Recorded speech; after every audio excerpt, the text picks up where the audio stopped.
வணக்கம். வாழ்க வளமுடன். குருவாழ்க, குருவே துணை. இப்போ மனையை தேர்ந்தெடுத்துட்டோம். எடுத்ததுக்கு அப்புறம் என்ன பண்ணிருக்கோம்? மண் பரிசோதனை செஞ்சோம், நீர் பரிசோதனை செஞ்சோம். இப்ப மணல் பரிசோதனைன்னு சொல்லி ஒரு பரிசோதனை இருக்கு, அது செய்யணும். இது எப்படி அப்படின்னா, அந்த இடத்தோட ஈசான மூலையில ஒரு அடி அகலம், ஒரு அடி நீளம், ஒரு அடி ஆழத்திற்கு குழி தோண்டி மண்ணை எடுத்து வெளியே போட்டுறணும்.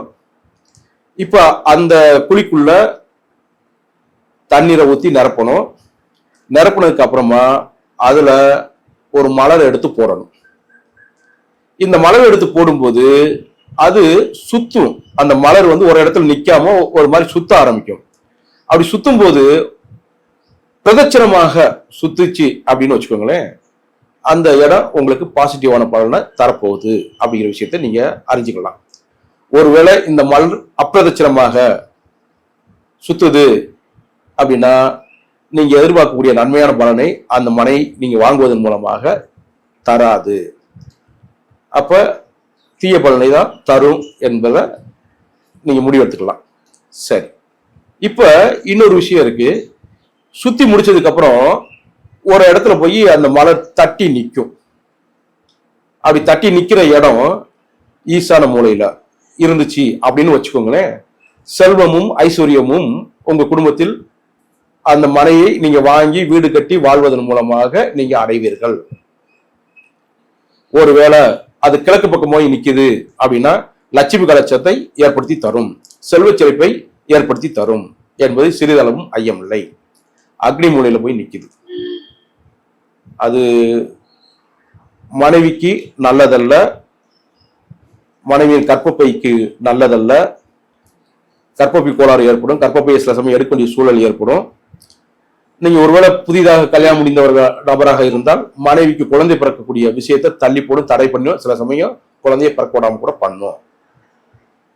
மலர் பரிசோதனை செய்யறதுல இப்படியும் ஒரு விஷயத்த நீங்க எதிர்கால பலனை தெரிஞ்சுக்கலாம். ஒண்ணு. அடுத்து அந்த மலர் போய் தெற்கு பக்கத்துல போய் நிக்குதுன்னு வச்சுக்கோங்களேன், நோய் ஏற்படும், கலகம் ஏற்படும், சண்டை சச்சரவுகள் ஏற்படும் அந்த குடும்பத்துல. அப்ப இந்த மனையை அவாய்ட் பண்ணிக்கலாம் அப்படிங்கிறத நீங்க மனசுல வச்சுக்கோங்க. அப்புறம் ஒரு விஷயம், இந்த மனையில இப்படி போட்டு பார்த்தா இது இது மற்றவங்களுக்கு இது ஏற்படுத்துமா அப்படி இல்லை. நம்ம வாங்க போறோம், நமக்கு தான் அந்த மனை நன்மை தராது. ஒருவேளை மற்றவங்களுக்கு இது நன்மை தரக்கூடிய மனையாக இருக்கலாம்.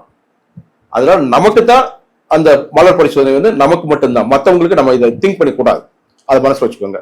அடுத்து கன்னி மூலையில போய் நிக்குது, செல்வ செழிப்பை ஏற்படுத்தி தரும், வளத்தை பெருக்கி தரும், நல்ல மகிழ்ச்சியையும் உண்டு பண்ணும். முக்கியமாக கணவன் மனைவி உள்ள இதுக்கு முன்னாடி ஒற்றுமை இல்லாம இருக்கக்கூடிய கணவன் மனைவி கூட இந்த மனையை வாங்குவதன் மூலமாக நல்ல ஒற்றுமை ஆயிடுவாங்க.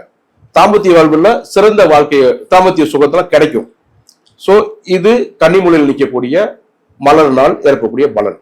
மேற்கு மூலையில போய் நிக்குதுன்னு வச்சுக்கோங்களேன், அப்ப நினைத்த காரியத்தை வெற்றி பெற செய்யும், செல்வ செழிப்பையும் ஏற்படுத்தி தரும்.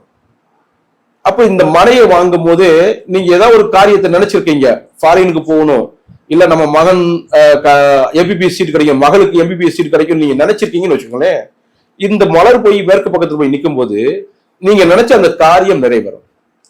அப்போ ஒரு மனை நமக்கு ஒரு நல்ல காரியத்தை ஏற்படுத்தி தருதுனால ஃபியூச்சர்ல இன்னும் நல்ல நல்ல காரியங்கள்லாம் இதன் மூலம் நடக்க ஆரம்பிச்சிடும். இதுதான் விஷயம். அடுத்து வாயு மூலை.